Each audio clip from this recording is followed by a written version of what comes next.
કેવલ હંસો સત કેવૈસા હે. બાજુ બાજુ પણ સૌને કહેજો પ્રેમથી, સત કેવૈસા હે.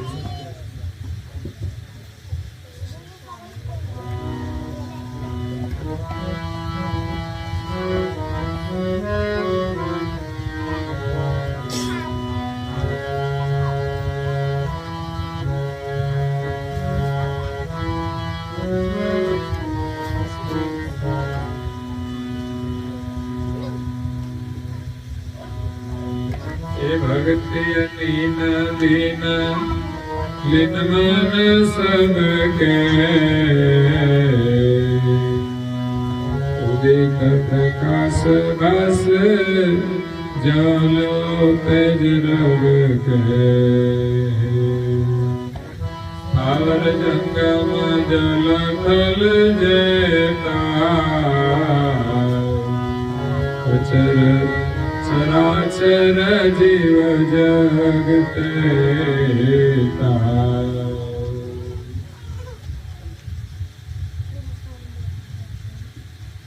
प्रिय भक्तजनों, ज्ञान संप्रदायના અધ્ય સ્થાપક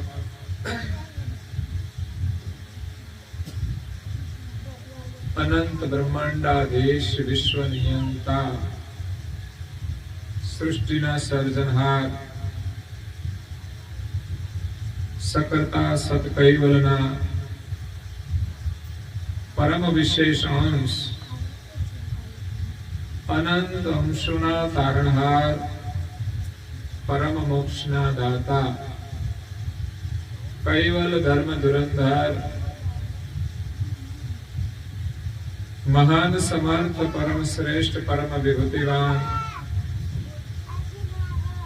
परम दयालु परम कृपालु सर्वज्ञ दिव्य परम गुरु श्रीमद करुणा सागर महाराज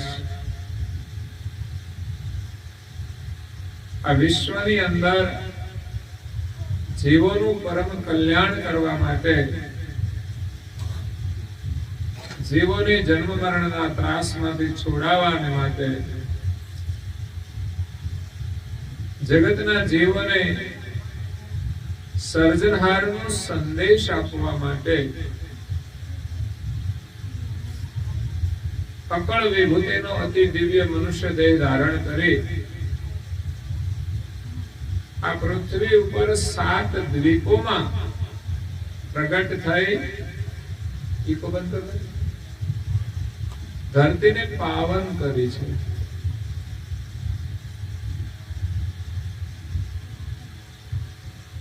આપણે સૌ ભાગ્યશાળી છીએ કે ભારત દેશની અંદર ગુજરાત રાજ્યમાં ચરોતરની ભૂમિમાં પ્રગટ થઈ અને ગામડે ગામડે વિચરણ કરીને એમણે જ્ઞાનની ગંગા વહાવી છે. આમ તો આપણા દેશમાં ગંગાજી બહુ દૂર છે, છતાં પણ આપણા ઋષિમુનિઓ અને સંતો દ્વારા ગામડે ગામડે જ્ઞાનની ગંગા વહે છે. આમ તો આખા દેશની અંદર નદીઓ તો છે જ, પણ ગંગાનું વિશેષ મહત્વ છે. ત્યારે દરેક રાજ્યની અંદર અનેક મહાપુરુષો થયા છે, એમની પરંપરાઓ છે.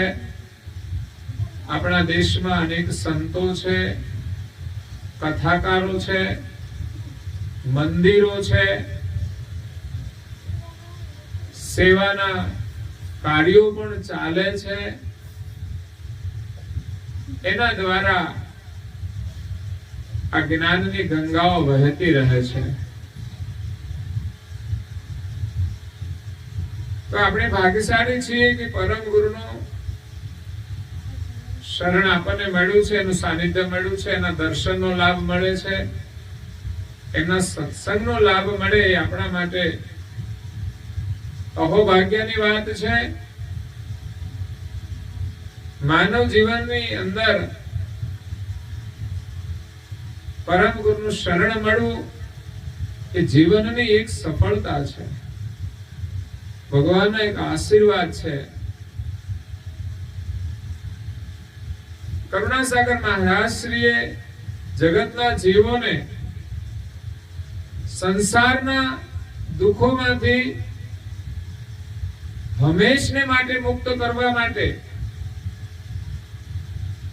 જ્ઞાન, ભક્તિ અને વૈરાગનો બોધ આપ્યો છે.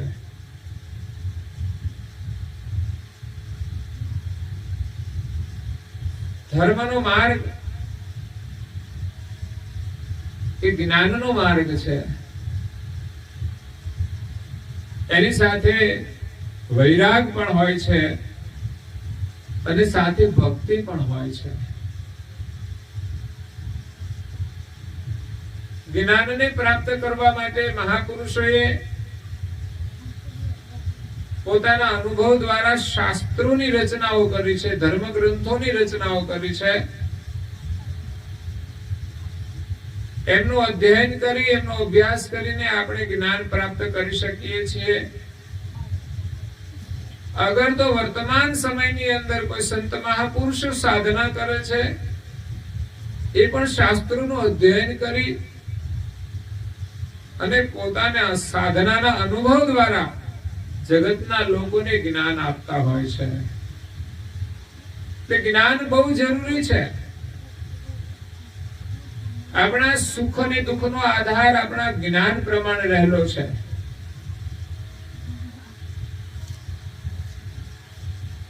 જીવનના તમામ દુઃખોનું મૂળ એ અજ્ઞાન છે.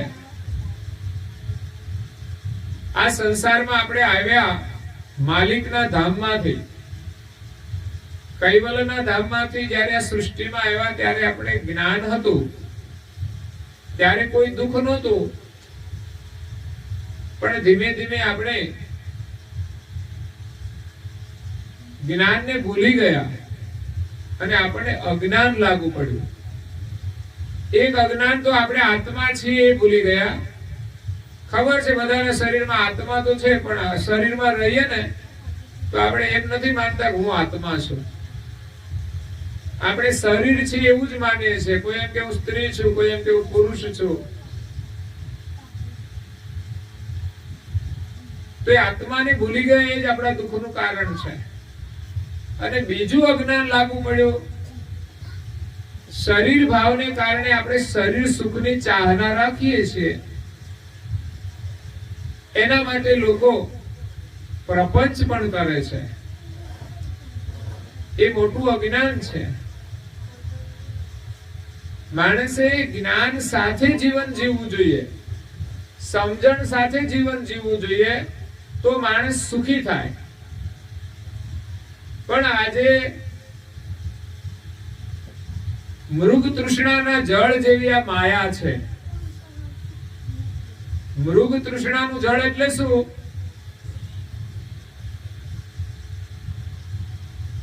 મૃગ એટલે હરણ અને તૃષ્ણા એટલે તરસ.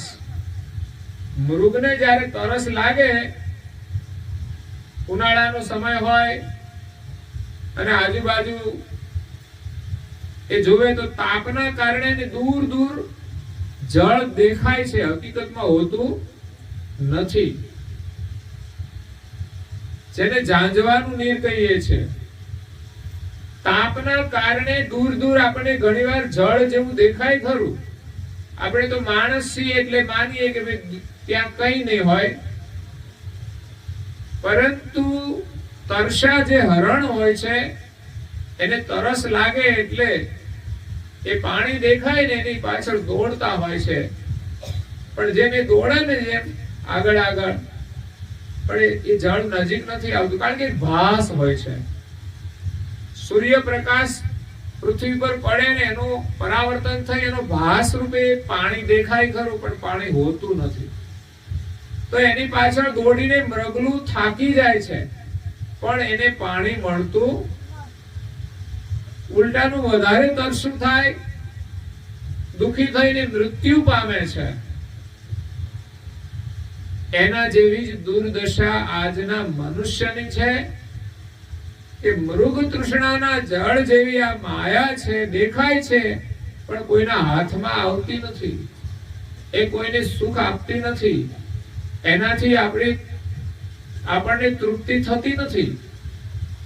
ઝાંઝવાના નીરથી મૃગલાની તૃપ્તિ નથી થતી, એમાં સંસારનું માયાનું જે સુખ છે એ માણસને ગમે તેટલું મળી જાય ને તો પણ તૃપ્તિ નહીં થાય. એ અજ્ઞાન લાગુ પડ્યું છે. આપણને ભાસ થાય કે આ મળી જાય તો હું સુખી. હકીકતમાં એવું નથી. આપણે માનીએ કે કોઈને કંઈ મળે તો આપણે ભગવાનની દયા માનીએ છીએ. કોઈની પાસે સારું હોય તો એ માને ભગવાનની ખૂબ દયા છે. પણ ખરેખર ભગવાનની કૃપા જેની પાસે કંઈ ન હોય ને એના ઉપર પણ હોય છે. જેની પાસે હોય એના ઉપર તો એને મળ્યું હોય એટલી એની કૃપા દેખાય. પરંતુ કદાચ જેની પાસે કંઈ ના હોય પણ ભગવાનમાં જો એની પ્રીતિ હોય ને, એની પાસે ભક્તિ હોય, એની પાસે જ્ઞાન હોય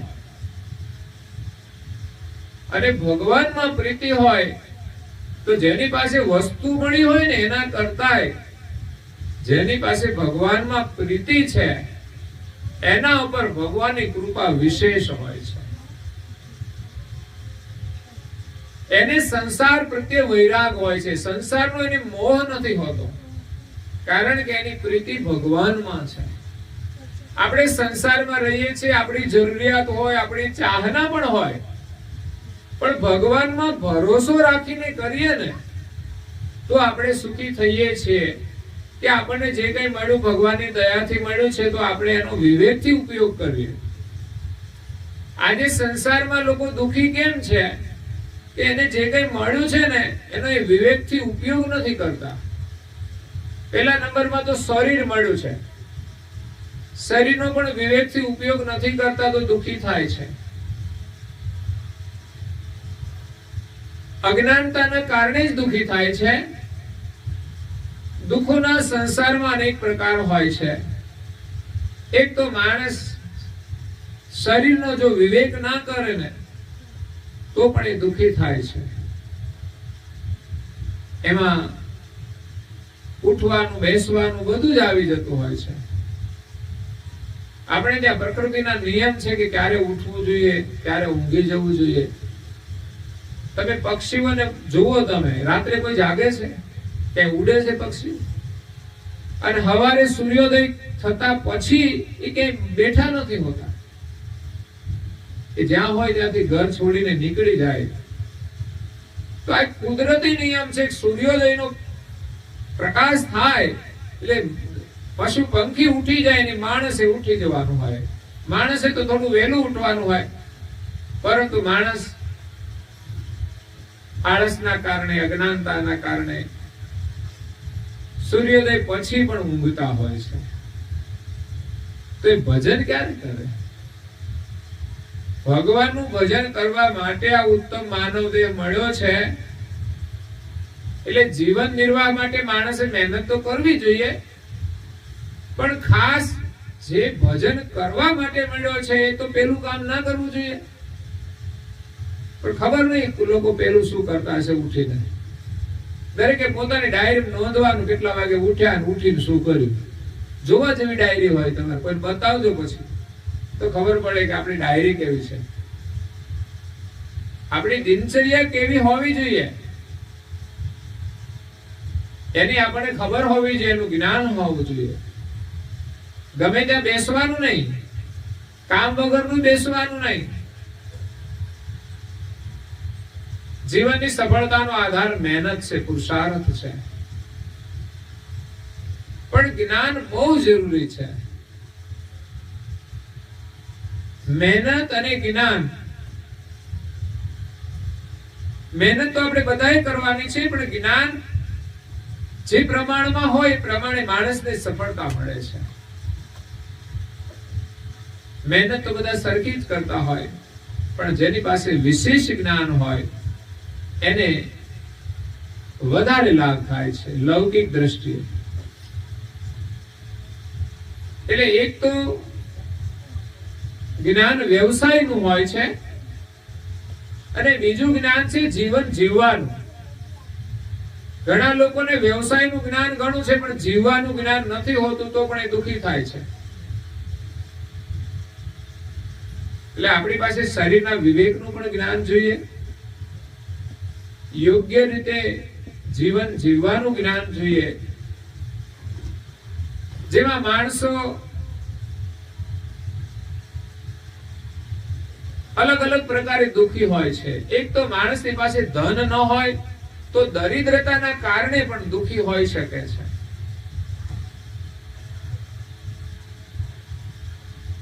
એટલે ધન હોવું પણ જરૂરી છે.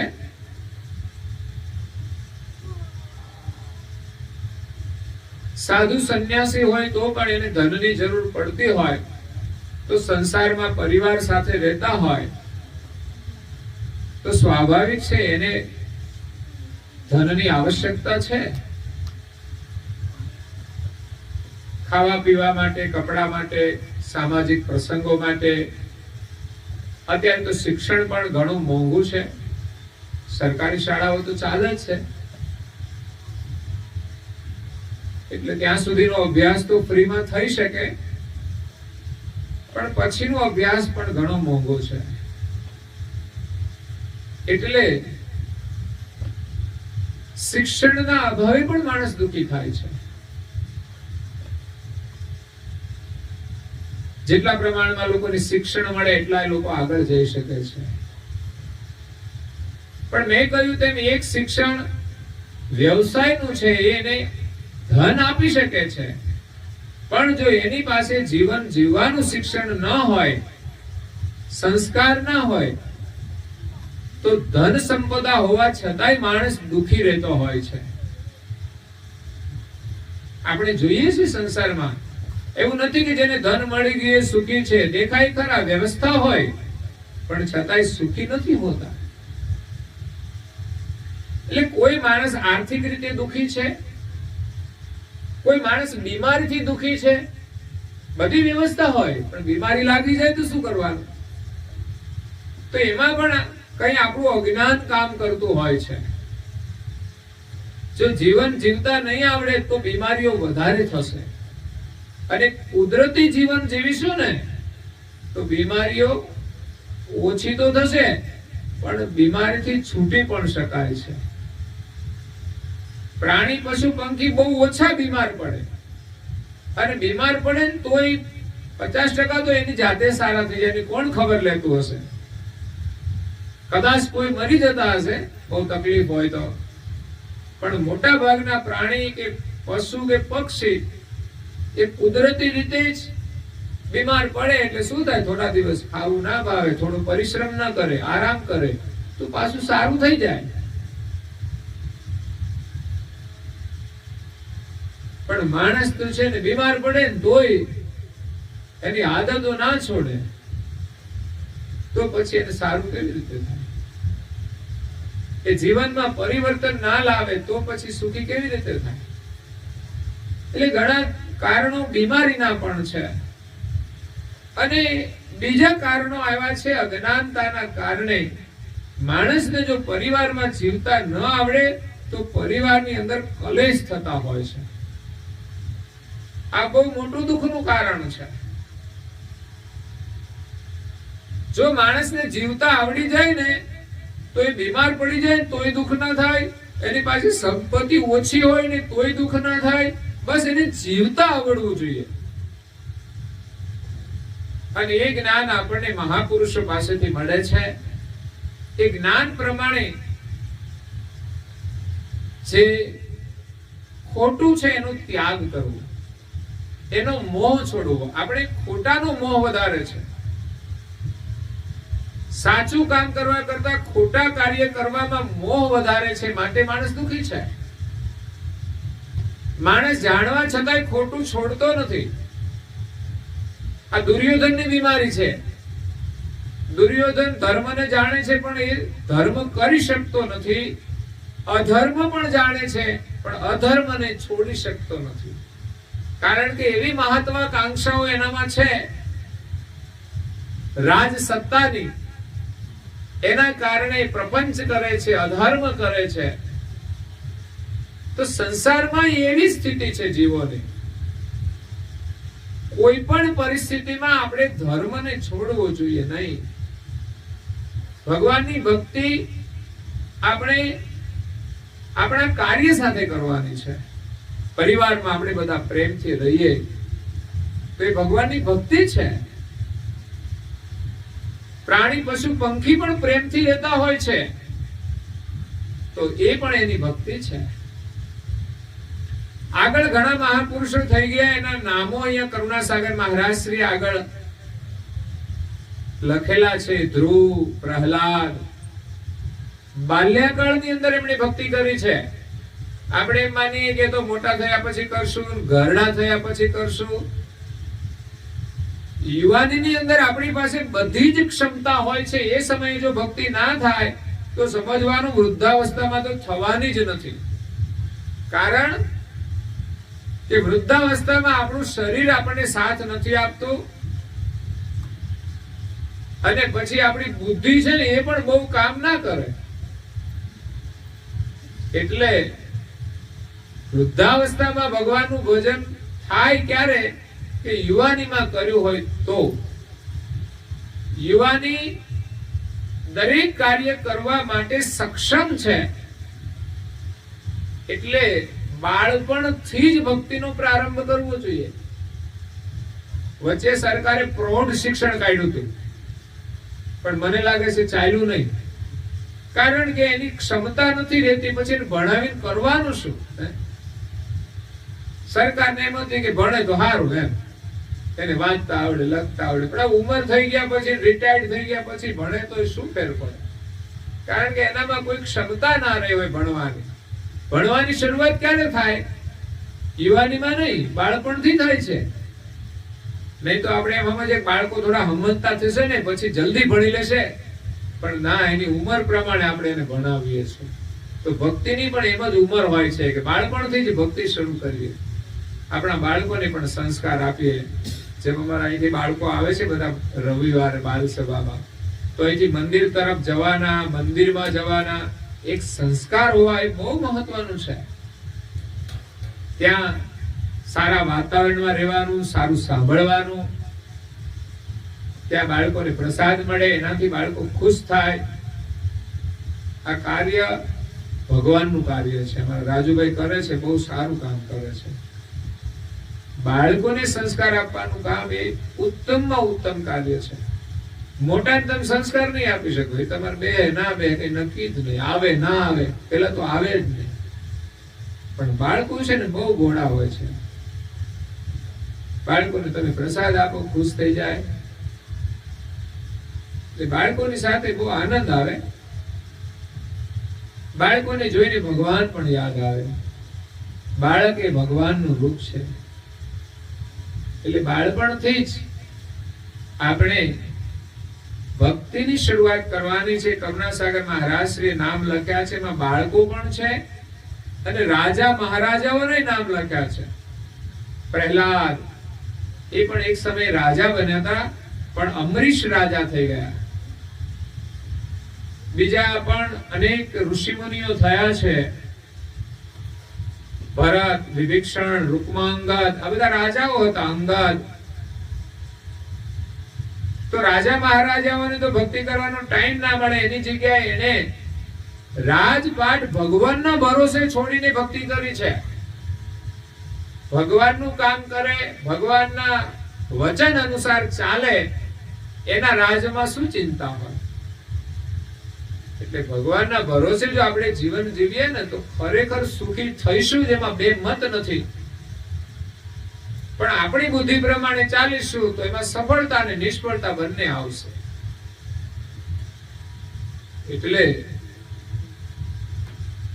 આગળ મહાપુરુષોએ ભક્તિનો જે માર્ગ બનાવ્યો છે અને બતાવ્યો છે એ પ્રમાણે આપણે ભક્તિના માર્ગે ચાલીશું ને તો જ આપણે સંસારના દુઃખોમાંથી છૂટી શકીશું. બાકી બહારની વ્યવસ્થા તો જેટલી હોય એટલી ચાલે, થોડી હોય તો થોડામાં જીવાય છે, વધારે હોય તો વધારેમાં માણસ જીવીને જતો રહે છે, કોઈ ફરક પડતો નથી. પરંતુ અહીંયા કરુણાસાગર મહારાજ કે છે ભક્તિ અનીન દીન લીન મન સબકે. આ સંસારમાં જેણે જેણે અનીન ભક્તિ કરી એ બધા દીનતા પૂર્વક ભગવાનને પ્રાર્થના કરતા હતા. દીનતા એટલે વિનમ્રતાથી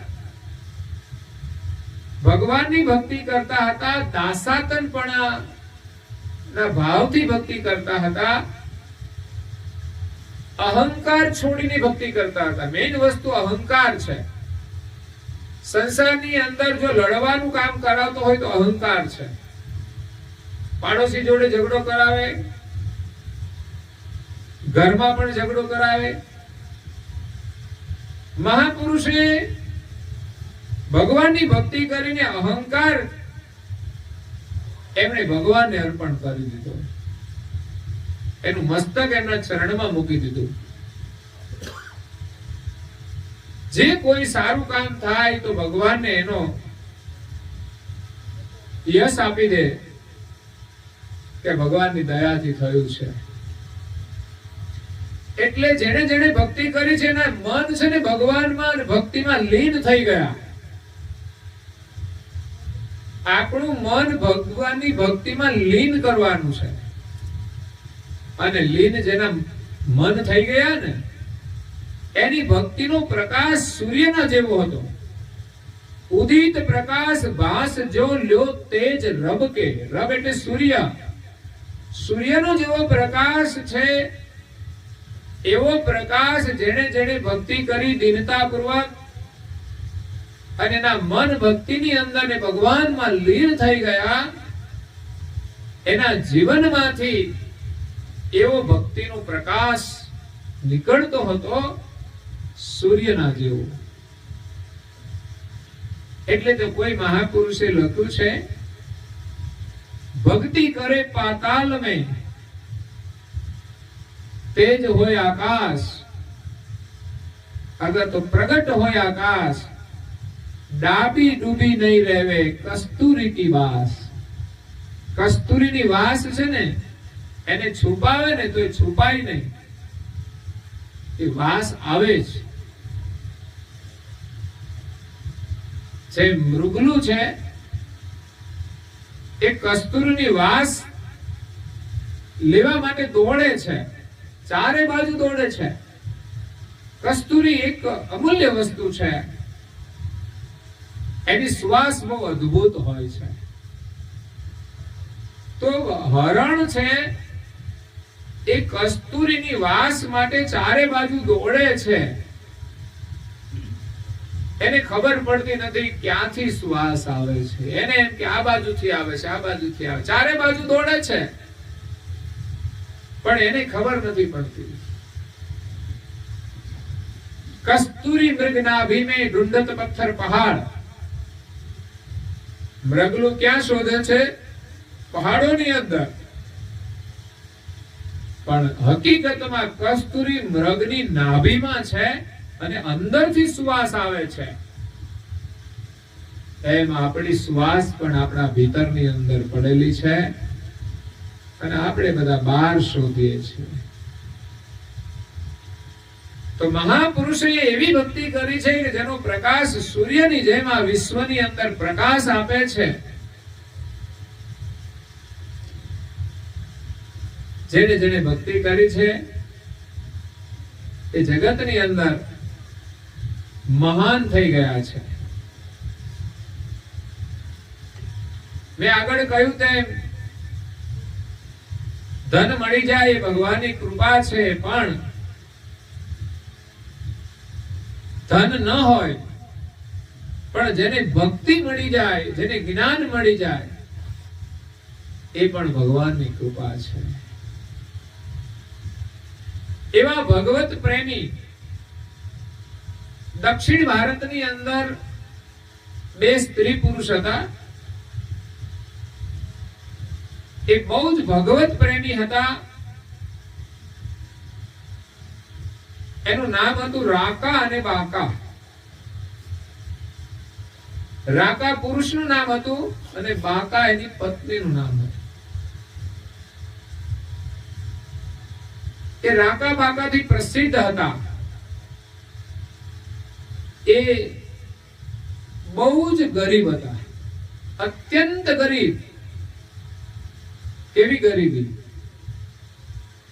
જેને રહેવા માટે આશ્રય નહીં, પહેરવા માટે પૂરતા કપડા નહીં અને ખાવા માટે પૂરતું અન્ન નહીં, એટલા એ ગરીબ હતા.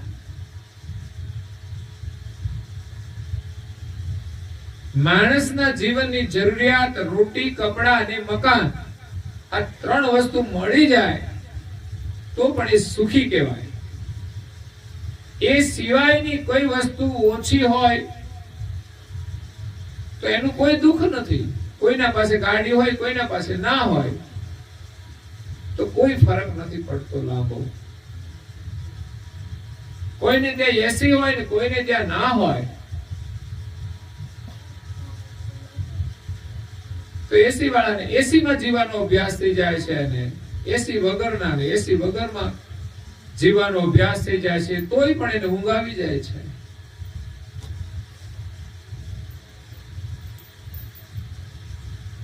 એટલે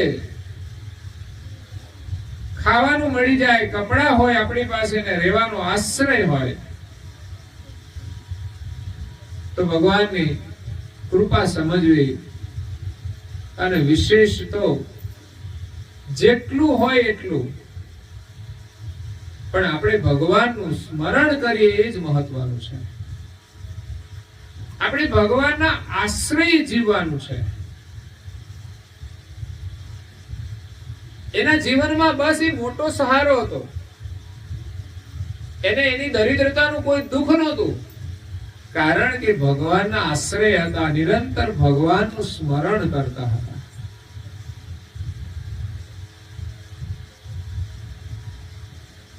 એટલે ધન મળી જવું એ જ વિશેષતા નથી, પણ ભગવાનની ભક્તિ મળવી એ વિશેષતા છે.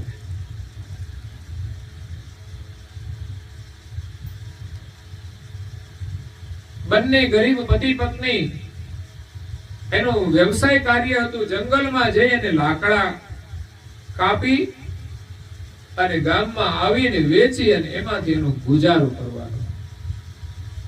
પણ કેવા એ નિર્મળ વૃત્તિના હતા કે એનામાં કોઈ વધારે આસક્તિ નહોતી, એનામાં સંગ્રહ કરવાની વૃત્તિ નહોતી. એને આજે જોઈએ ને એટલા જ લાકડા કાપે, એ લાકડામાંથી એને ખાવાનું મળી જાય, બસ જરૂરી વસ્તુ મળી જાય, એટલા જ લાકડા કાપવાના, સંગ્રહ નહીં કરવાનો. આ છે ભગવાનનો ભરોસો. અને આપણી પાસે હોય ને તોય આપણને સંતોષ ના હોય, એ આપણા દુઃખનું કારણ છે. કારણ કે તૃષ્ણા છે ને ક્યારેય તૃપ્ત થવાની નથી, એટલે માણસે દુખી જ રહેવાનો. કદાચ એનાથી ડબલ થઈ જાય ને તો એની જે તૃષ્ણા છે ને મટે નહીં. અને જેને તૃષ્ણા નથી ને એની પાસે કઈ નથી તો પણ એ ખુશ રહે છે.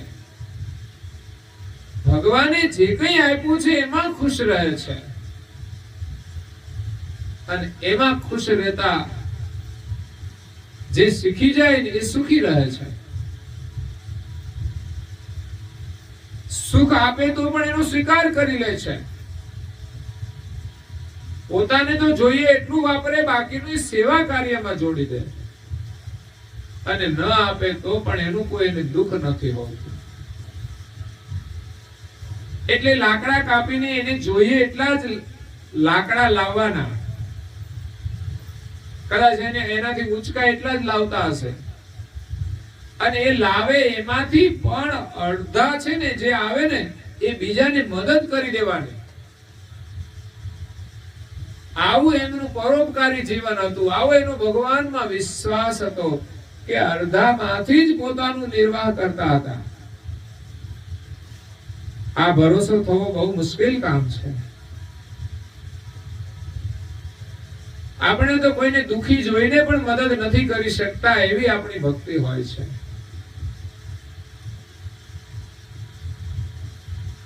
પણ અહીંયા તો જેનામાં કોઈ મહત્વાકાંક્ષા નથી, ભગવાન જે પરિસ્થિતિમાં રાખે બસ ભગવાનને ભૂલતા નથી, અને એના મનની અંદર કોઈ વિશેષ ચાહના નથી જરૂરથી વધારે લેવાની, અને એ તો આપણને અધર્મના માર્ગે લઈ જાય છે, અને એ તો આપણને ભગવાનને ભૂલાવી દે છે. સંસારની ચાહના આપણને સંસારનું સ્મરણ કરાવે છે, કલેશ અને ઝઘડા કરાવે. જ્યારે ભગવાનની ચાહના છે ત્યાં કોઈ કલેશ નથી રહેતો, ત્યાં સંસારની ચાહના નથી, તો પછી લોભ શાનો, ક્રોધ શાનો, કઈ જ ના રહે. તો એવા બંને પતિ પત્ની અનાસક્ત હતા. કોઈ સંગ્રહ કરવાની ચાહના નહીં, કોઈ ભોગની આસક્તિ નહીં, કોઈ વધારે ભેગું કરવાની વૃત્તિ નહીં. જે કઈ મળે એમાંથી અડધું બીજાને આપી દેવાનું. આમ તો શાસ્ત્રો એમ કે છે કે આપણે જેટલું કમાય તેટલું, 10 રૂપિયા કમાઈએ, 10,000 કમાઈએ કે 10 લાખ કમાઈએ,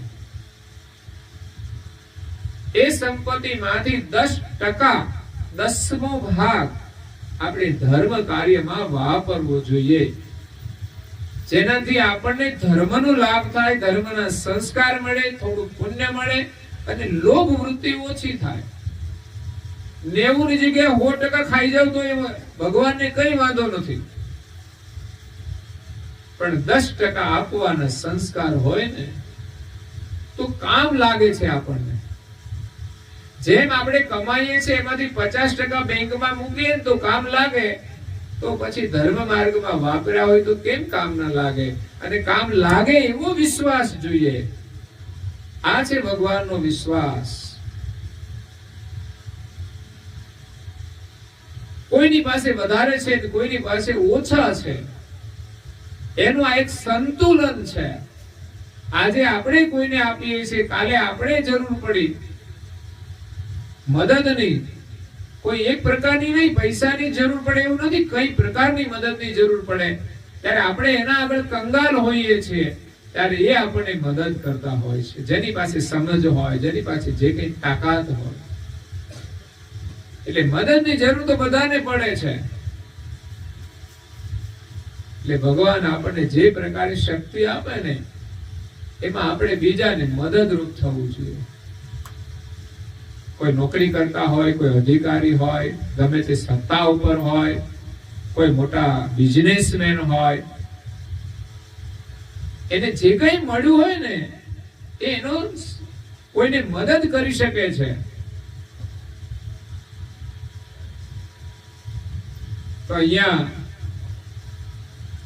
રંકા અને બાંકા અડધા જ પૈસામાંથી પોતાના જીવનનો નિર્વાહ કરતા અને વિશેષ ભગવાનનું ભજન કરતા. ભગવાનનું ભજન કરે ને એને ખર્ચો ઓછો જ હોય, પછી ક્યાંય કામ વગર જવાનું ના હોય, બીજો કોઈ ખોટો ખર્ચો ના હોય, અને ખાવાનું વધારે તો નહીં, ઓછું ખાય પણ વધારે નહીં ખાવાનું.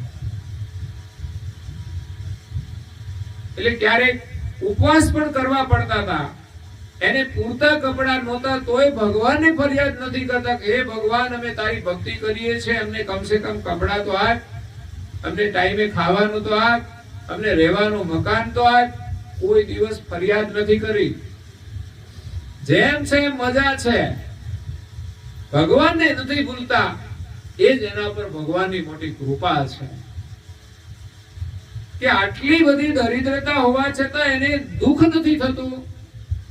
એનાથી મોટી ભગવાનની કૃપા શું હોઈ શકે? અને દુનિયાભરનું હોય છતાં પણ માણસને સુખ ન મળે તો કરવાનું શું? એટલે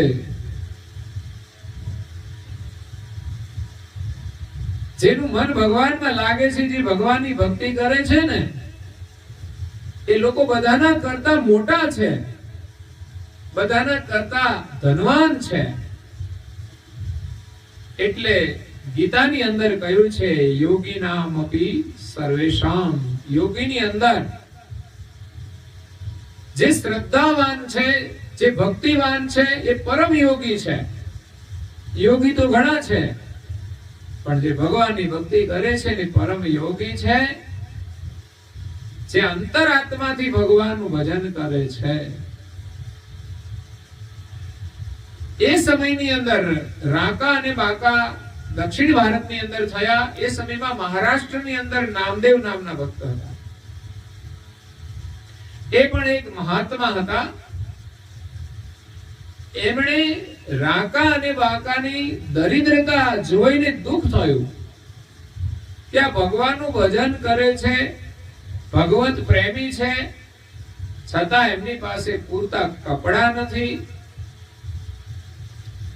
રહેવા માટે કોઈ આશ્રય નથી, સુવા માટે ઝૂંપડી નથી,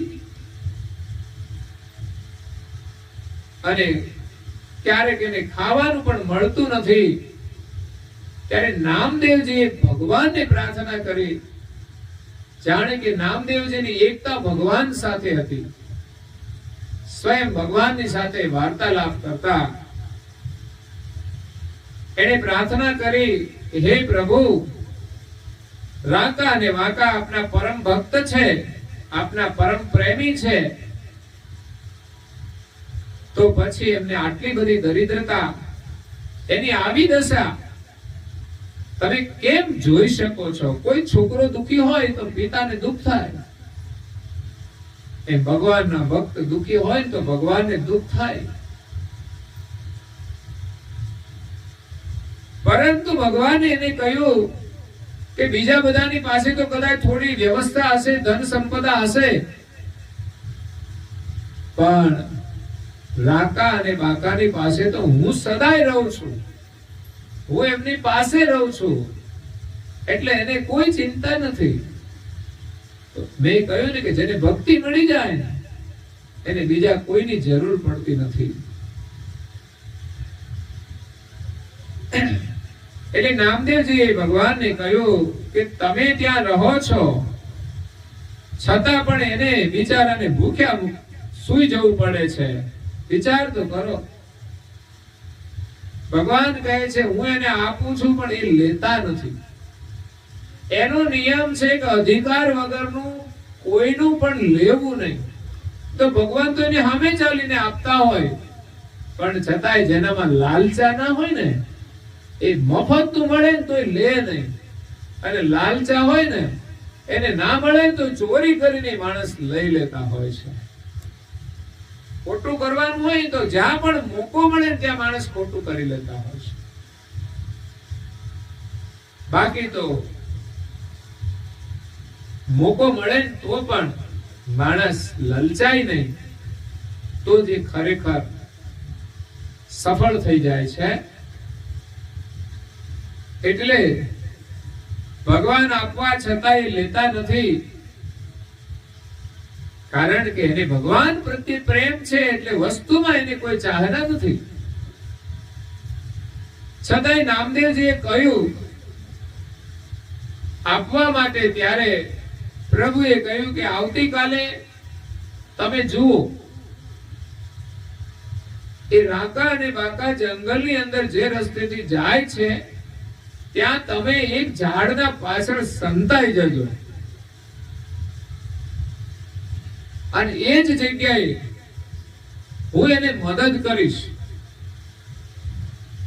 તો રાકા અને બાકા રોજ પોતાના નિયમ પ્રમાણે મહેનત કરીને જ કમાવાનું, એવું નહીં કે મફતનું માંગવાનું. દરિદ્રતા હોવા છતાંય મહેનત કરીને અધિકારનું જ મેળવવું જોઈએ. તો અહીંયા રાકા ને બાકા સવારે ફરી લાકડા લેવા માટે જાય છે, પણ એ ભગવાનની મસ્તીમાં મસ્ત હોય છે. એને બહારનું કઈ બહુ ભાન નથી હોતું, એ બીજું કઈ જોતા નથી. આપણે તો રસ્તા હાલ્યા જઈએ તો કેટલું બધું જોતા જઈએ. આને આમ કરવું જોઈએ, પેલા આમ કરવું જોઈએ, કાં તો ભગવાનને કહીએ ભગવાને આમ કર્યું છે, તું ઘરમાં સારું કર ને બસ, બીજા બધા ન કર્યું તો કઈ નહીં, તારા ઘરમાં તું સારું કર તો ઘણું છે. પણ એ પોતાના શરીરને હરખી રીતે રાખતો ના હોય. એટલે ભગવાનમાં જેની પ્રીતિ થઈ જાય એનું કાર્ય કરતા હોય, પણ એનું મન તો ભગવાનમાં જ હોય છે. ત્યારે એની મસ્તીમાં ચાલ્યા જાય છે. એ કેવી મોજ હોય, વિચાર તો કરો. કામ કરે છે છતાં કામની કોઈ ચિંતા નથી, કોઈ ચાહના નથી, અને જોઈએ એટલું મળી જાય છે, ન મળે તો કોઈ દુઃખ નથી. આ છે સાચું સુખ. આ કેવું મન બનાવેલું છે, ભગવાનમાં કેવો ભરોસો છે. તો એ ચાલ્યા જાય છે ત્યાં રસ્તામાં પ્રભુએ એક સોના મહોરથી ભરેલી એક થેલી એ રસ્તામાં મૂકી દીધી, દેખાય એવી રીતે. એ થેલી હતી પણ પારદર્શી હતી, એમાંથી સોના મોહર સામે દેખાય કે નજર પડે ને કોઈ લઈ લે. હો, આપણા જ મનને પૂછો ને, રસ્તામાં ચાલ્યા જતા હોય ને કોઈ દાગીનો પડે તો શું કરીએ? અરે લોકો કોઈના ગળામાં નથી રહેવા દેતા. રોડ ઉપર પડ્યો હોય તો થોડા છોડે, પણ છતાંય આપણે લઈએ એમાં કઈ ગુનો નથી હોતો. પડ્યું છે ને આપણને મળ્યું તો લેવામાં કોઈ ગુનો નથી હોતો. પણ કદાચ આપણને એમ થાય કે કોનું હશે, એનું જેનું હોય એને મળી જાય તો સારું. એક ઉદારતા છે. નહીં તો એમ થાય ચાલો આપણને મળ્યું છે, આપણું જ કહેવાય ને, ચાલો હંતાડી દો, નહીં તો કોઈ ભાળી જશે તો પાછા લઈ જશે. આ વિચારો બધા જ આવે. પણ દરેકના મન જુદા જુદા હોય છે. રાકા અને બાકાને પણ આ સુવર્ણની ભરેલી આખી થેલી મળે છે. મતલબ એને ખબર નથી, પણ ચાલતા ચાલતા પગ સાથે અથડાય ત્યારે ખબર પડી કે આ શું અથડાયું, ને અવાજ આવ્યો પાછો સોના મોહરનો. ખણ ખણ અવાજ આવે ને, તો જેમ માણસ નિદ્રામાંથી જાગે એમ એ ભગવાનની મસ્તીમાંથી જરા જાગી ગયા કે આ શું અથડાયું. જોયું તો સોના મોહરની થેલી હતી. બંને જ્ઞાની હતા, જેનામાં કોઈ વધારે ચાહના નથી. તો રાકા પતિ આગળ ચાલતા હતા અને બાકા જે પત્ની છે ને થોડા પાછળ ચાલ્યા આવતા હતા. આ આપણી એક સંસ્કૃતિ છે. ક્યાંક તમે પતિ અને પત્ની સાથે જતા હોય તો પણ આ પતિ આગળ હોય અને પત્ની પાછળ હોય. તો પતિને ખબર પડ્યો કે સોનાના દાગીના છે ને એટલે બહેનોનું મન છે ને જલ્દી લલચાશે. બહેનોને સોનું બહુ પ્રિય હોય છે. સાચું ના મળે તો ખોટું પણ લઈ લે કે ચાલો દાગીના લઈ લઈએ, સોનાના દેખાય ને. તો સોનામાં બહેનોને વધારે મમતા હોય છે. પહેરે નહીં તો પણ ક્યારેક ક્યાંક ચોરી થઈ જાય ત્યારે આપણને બહુ દુઃખ થાય, પણ હોય તો આનંદ થાય, અને કંઈક થાય તો દુઃખ પણ થાય. બે વસ્તુ છે. એટલે પતિને એમ થયું કે પત્નીનું મન લલચાશે, એટલે એને એના ઉપર માટી લગાવવાનું છે, માટી ચડાવવાનું, માટીથી ઢાંકવાનું શરૂ કર્યું પગેથી. પત્ની ચાલતા થોડા જ નજીક જ હતા, આવી ગયા. કેમ માટી નાખો છો, અહીંયા ઢગલો કરો છો? તો કે સુવર્ણ મુદ્રાઓ હતી ને એટલે મને એમ થયું કે તારું મન લલચાશે, એટલે હું એને ઢાંકી દઉં તો તારી નજર ના પડે. પરંતુ એમની જે પત્ની હતી બાકા, એ એના કરતા પણ વૈરાગી હતી. એ કે તમે આ કે છે માટી ઉપર શું માટી ચડાવો છો? હવે પતિને તો મુદ્રાઓ સોનાની દેખાય, એના પર માટી ચડાવે છે, પણ એની પત્નીને તો એ માટી જ લાગે છે. કે આખર આ માટી તો છે, જમીનમાંથી તો નીકળેલી છે વસ્તુ, એ હોય તો શું, ના હોય તો શું ફરક પડે છે? આપણા હકનું નથી માટી, સોનાનું હોય તો આપણા માટે તો માટી જ છે. તુલસીદાસે કહ્યું પરધન પથ્થર જાણીએ, પર સ્ત્રી માત સમાન. આ છે ધર્મની પરિભાષા.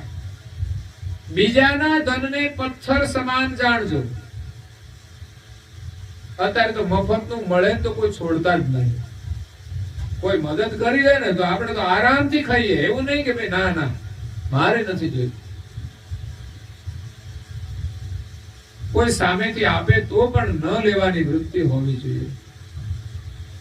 ઘણા લોકો તો જરૂર પડે તો લઈ જાય, પણ પાછા ટાઈમે આપે નહીં તો તકલીફ વાળું કામ છે.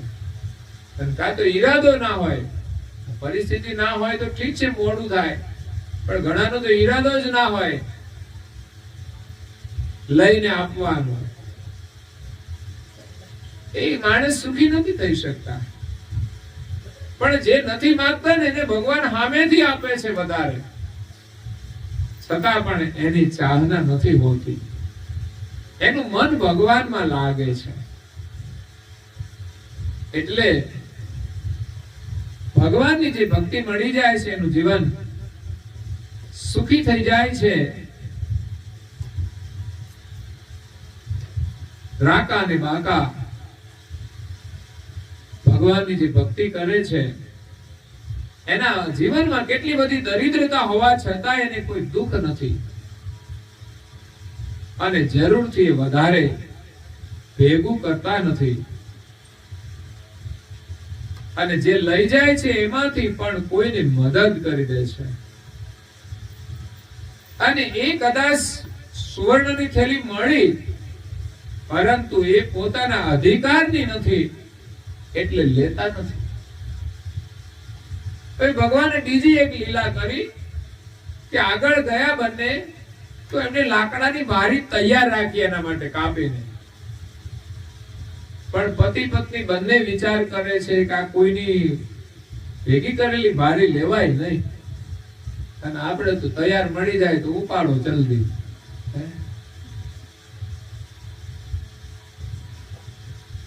કાં તો કોઈના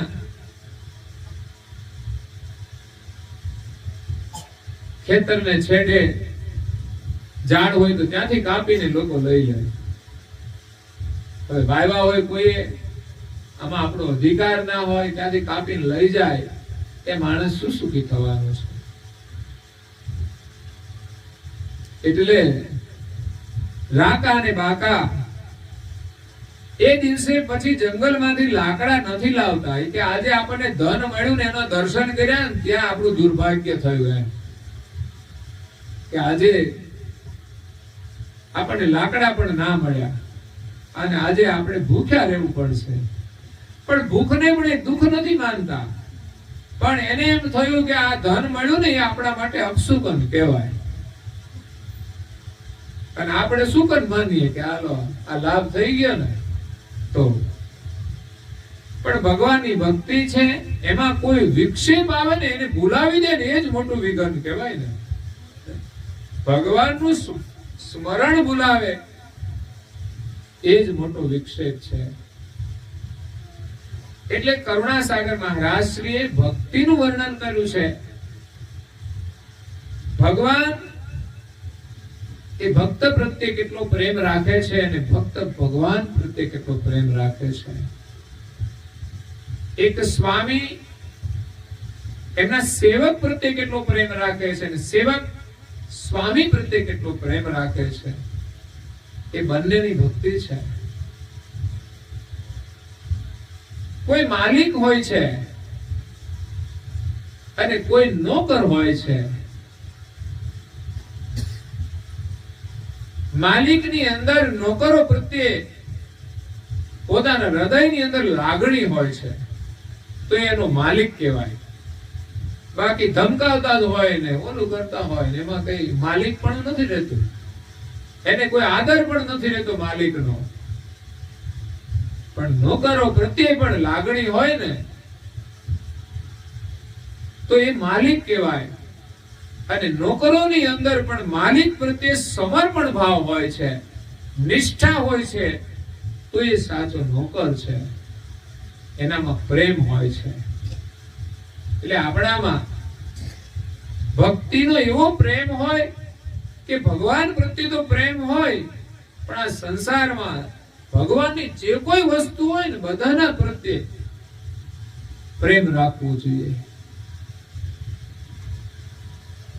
એટલે જે ભગવાનના મહાન ભક્તો થઈ ગયા એમનામાં પ્રત્યેક ક્ષણે ભગવાન પ્રત્યે સમર્પણ ભાવ હતો.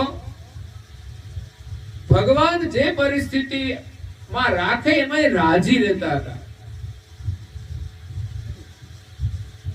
जिसमें तेरी रजा है, हम राजी है उसमें जिसमें तेरी रजा है. આપણા માલિક હોય કે આપણા શેઠ હોય કે આપણા ઘરના વડીલ હોય, એ જેમ આપણે રાખે એમાં આપણે રાજી રહીએ તો આપણે સુખી રહેવાના છીએ.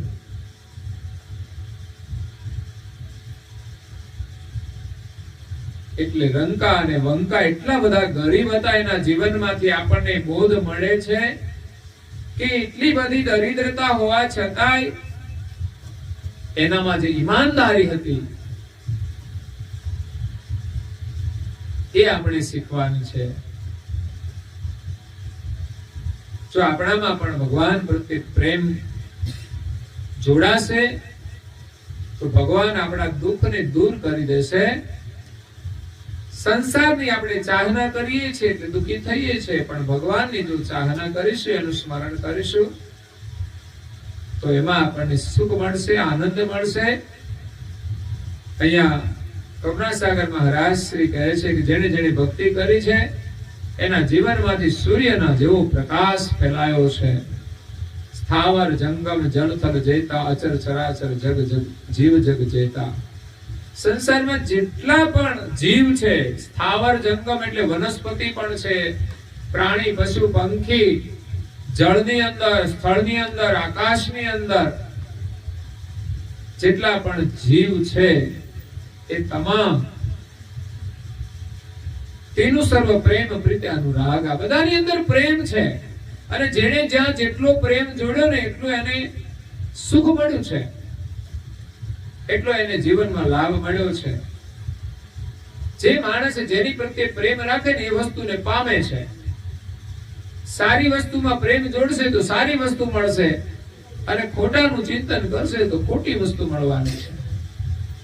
એ પ્રમાણે જ માણસ સુખી અને દુઃખી થાય છે, અને એ જ ભગવાનની ભક્તિ છે. તો આગળ જે મહાપુરુષો થઈ ગયા એમણે પોતાના ચિત્ત ભગવાનમાં જોડીને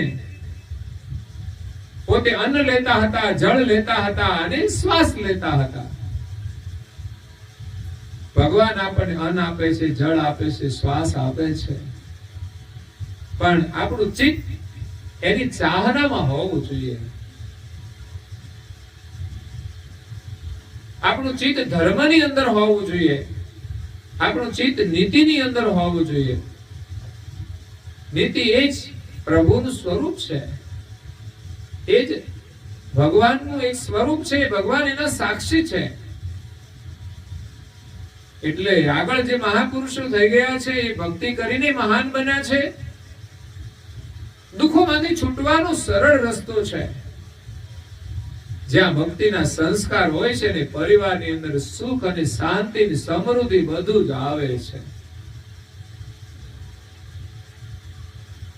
મહાપુરુષો સંસ્કાર વાળી સંપત્તિનો જ સ્વીકાર કરે છે, સંસ્કાર વગરની સંપત્તિનો સ્વીકાર નથી કરતા. એને ખબર છે કે અનિતિનું ધન આવશે ને તો આજે તો સારું લાગશે, પણ એ આપણા પરિવારને દુખી કરી દેશે. કારણ કે જે ધન જે પ્રકારે આવ્યું છે એનો સ્વભાવ એ કામ કરે છે, તે માણસના ચિત્તને કે બુદ્ધિને પણ ફેરવી નાખે. અનીતિનું અનાજ આપણા અંદર જાય તો આપણા વિચારો બદલાઈ જાય. એટલે માણસ મહેનત કરીને નીતિથી જે કઈ લાવે ને ખાય ને એને આનંદ આવશે, અદ્ભુત આનંદ આવશે કે આ મારા હકનું હું ખાઉં છું, નીતિનું ખાઉં છું. પરિવારમાં શાંતિ રહેશે. તો જે કોઈ ધર્મનું આચરણ કરશે, જીવનમાં ભક્તિ કરશે, એમાં જ્ઞાન જોઈશે. કરુણાસાગર બાપજીએ જ્ઞાન, ભક્તિ, વૈરાગ આ ગ્રંથની રચના કરી છે. એમાં વિશેષ ભક્તિનો બોધ આપ્યો છે. અને મહાપુરુષે જે ભક્તિ કરી છે એના જીવન વૃત્તાંત દ્વારા આપણે ભક્તિની પ્રેરણા લેવાની છે, ભક્તિમાં વિશ્વાસ રાખવાનો છે અને જીવનમાં થોડા નિયમ લેવા પડે. એમ જ ભક્તિ શરૂ નહીં થાય. તમે જોજો, મંદિરમાં જવું હોય તો નિયમ જોઈએ, પૂજા કરવી હોય, પ્રાર્થના કરવી હોય તો તમારો નિયમ હશે તો થશે, નહીં તો નહીં થાય. નહીં તો કે હાલો ને આજે તો કઈ કામ નથી, ઉતાર રહીએ. પણ તમારો નિયમ હોય તો કઈ કામ નથી તો પ્રાર્થના માટે તો સમયસર ઉઠી જવું પડે. સત્સંગ હોય તો પણ નિયમથી જવાય છે. એમ જેટલા પણ સારા કાર્યો છે આપણે થોડા નિયમ રાખીશું તો એનો લાભ મળશે. અને અહીંયા આપણે બધાએ એકબીજા સાથે હળી મળીને પ્રેમથી રહીને ભક્તિ કરવાની છે. ભગવાન સાથે જો એકતા કરવી હોય ને તો અહીંયા જેની સાથે રહીએ છે ને એને બધાની સાથે યો સર્વ જીવ એક એક આધીન છે, એકબીજા પ્રત્યે આધીન છે. કોઈ જીવ નાનો છે, કોઈ મોટો છે, નાનો મોટાને આધીન છે. સૌ નિજ પ્રેમ ભક્તિ તેવું દીન છે. બધા લોકોની અંદર જે નિજ પ્રેમ છે એ જેની ભક્તિ છે અને એ પ્રકારે એને આનંદ મળે છે. તો અહીંયા આજે કેવલધામવાસી સદગત આત્મા મણિદાદાની પાવન સ્મૃતિમાં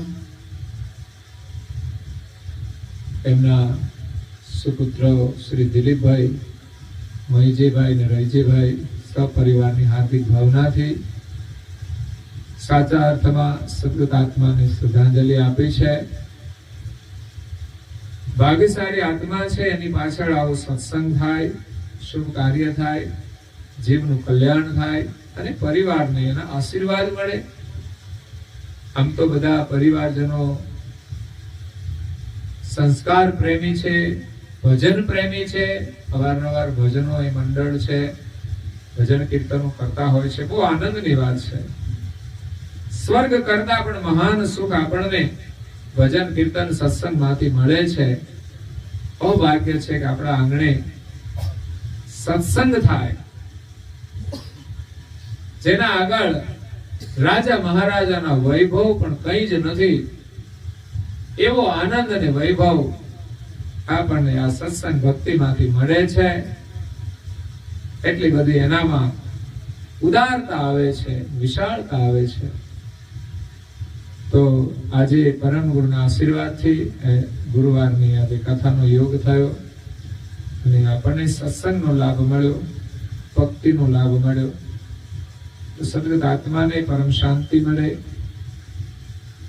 પ્રભુ એમના આત્માને પોતાના શરણમાં રાખે અને નવું માનવનું જીવન પ્રાપ્ત થાય અને જીવનમાં પણ એમને ભગવત શરણ મળે, પરમ ગુરુ સાનિધ્ય મળે અને પરિવારજનોને સહાનુભૂતિ મળે. પરિવારમાં જે સદસ્યની ખોટ હોય છે એ પણ એક મોટી ખોટ છે.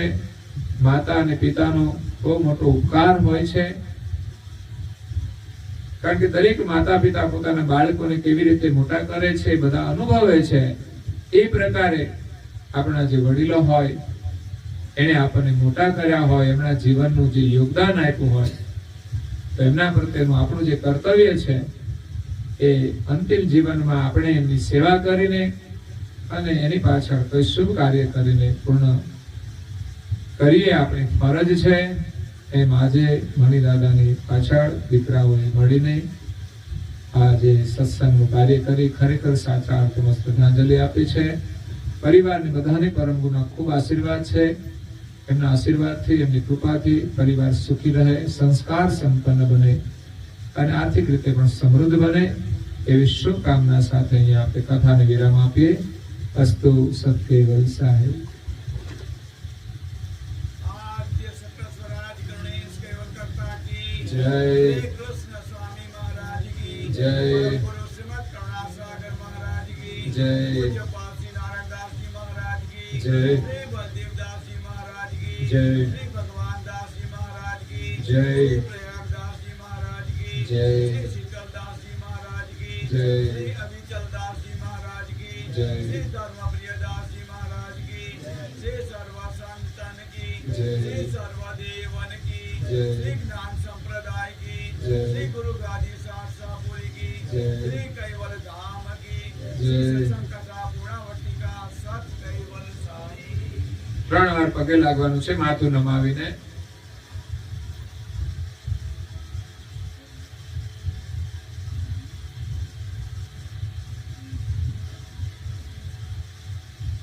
कैवल हंसो सात केवल साहेब. આજુબાજુ સૌને કેજો જરા સાત કેવલ સાહેબ.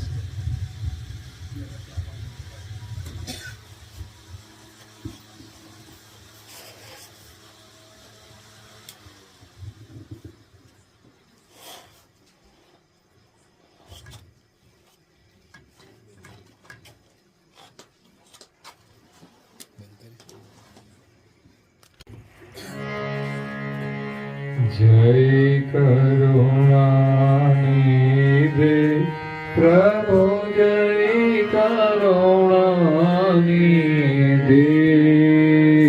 आरती आरत पूर्वक आरत पूर्वक सुरता करेली प्रभु जय करुणा. तारण तारण त्रिलोकन जमे अनुपम प्यारे प्रभु.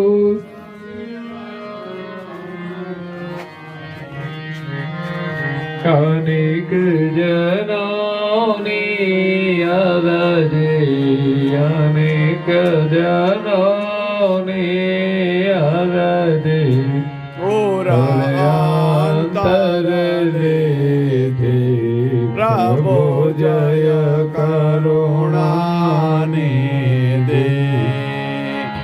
अखंड नादि पदने जान सही दे प्रभु जान सही दे. संशय सगड़ा निवारे संशय सगड़ा निवारे.